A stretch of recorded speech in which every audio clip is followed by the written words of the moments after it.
రక్షకుడును మన ప్రభునైన యేసుక్రీస్తు నామంలో మీ అందరికీ హృదయపూర్వక వందనములు. ఈరోజు దేవుని వాగ్దానము 103వ సంకీర్తన 2వ చరణము.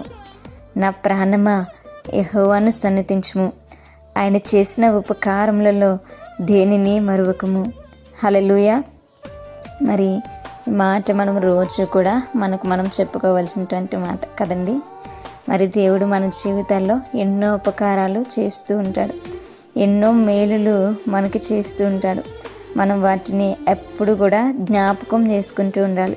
ఎల్లప్పుడూ వాటిని జ్ఞాపకం చేసుకుంటూ దేవుణ్ణి స్తుతించి ఘనపరిచేటువంటి వారముగా మనం ఉండాలి. దేవుడు తన కృపను మనపై ఉంచకపోతే, దేవుడు తన దయను గనక మనపై చూపకపోతే మనం ఈరోజు సజీవుల లెక్కలో ఉండేటువంటి వారమే కాదు, మనము రక్షణ బాటలో నడిచేటువంటి వారమే కాదు. మన జీవితాలను మార్చుకున్నట్టుకు, మనం దేవుని వైపు తిరుగుటకు, మనము నిత్య రాజ్యంలో ఉండుటకు మరి ఆయన మనకు ప్రతిరోజు ఒక్కొక్క అవకాశాన్ని ఇస్తున్నారు. ఆయన ప్రణాళికలో మనం ఉన్నామని చెప్పి మనకైనా తెలియచేస్తున్నారు. మన జీవితాల్లో, మన కుటుంబాల్లో ఆయన చేసినటువంటి మేలులు ఎన్నో ఉన్నాయి. ఒకటి కాదు, రెండు కాదు, కొన్ని వేల కోట్ల అద్భుతాలు ప్రతిరోజు, కొన్ని వేల కోట్ల మేలులు ప్రతిరోజు కూడా ఆయన మన జీవితాల్లో చేస్తూనే ఉన్నారు. మరి దేవుడు మన జీవితాల్లో ఎన్నో ఉపకారాలు చేస్తున్నారు. అయితే మనము కొన్ని సందర్భాల్లో వాటిని మర్చిపోతూ ఉంటాం. కాబట్టి వాటికి కృతజ్ఞతాస్తుతులు చెల్లించలేకపోతూ ఉంటాం. అయితే దేవుని యొక్క వాక్య భాగం ఈరోజు సెలవిస్తుంది, దేవుడు చేసిన ప్రతి మేలును నువ్వు జ్ఞాపకం చేసుకోవాలి. దేవుడు చేసిన ప్రతి ఒక్క మరి క్రియను మనం జ్ఞాపకం చేసుకుంటూ దేవుణ్ణి ఏం చేయాలంటే సన్నుతించి స్తుతించి ఘనపరిచేటువంటి బిడ్డలుగా ఉండాలి.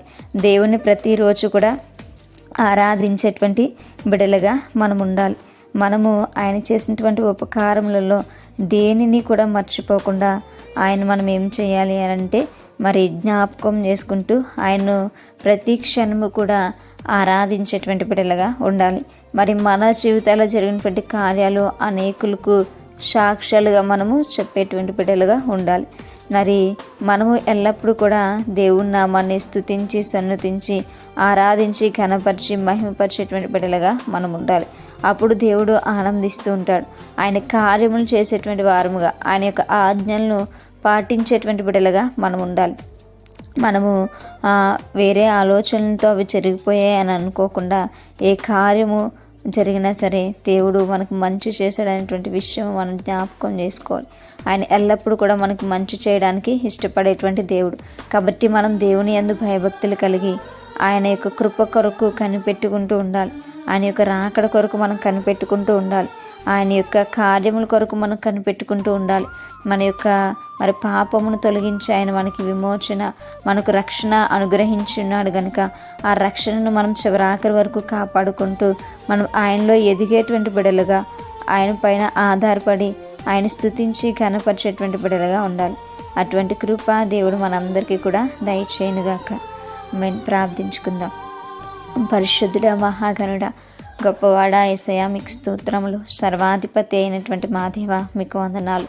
నిజమే ప్రభువా, అయా ఎల్లప్పుడూ కూడా మీరు చేసినటువంటి ఉపకారములు మేము జ్ఞాపకం చేసుకుంటూ ప్రభువా అవి మిమ్మల్ని స్తుతించి కనపరిచేటువంటి ధన్యత నాకును మాకును మా అందరికీ దయచేయమని, అయా మీలో మేము ఎదిగి ఫలించుటకును సహాయం దయచేయమని, అయా నీ పైన ఆధారపడుట మా అందరికీ నేర్పించమని ప్రభువా, అయా తండ్రి నా ప్రభువా మా ప్రార్థన ఆలకించి అంగీకరించమని, ప్రార్థన దయచేసి మీ పాదశాన్ని చేర్చుకోమని యేసయ్య అతి పరిశుద్ధ నామములో అతి మిక్కిలి వినయముగా బ్రతిమలాడి వేడుకొని పొంది ఉంచున్నాం మా ప్రియ పరలోకపు మా కన్న తండ్రి.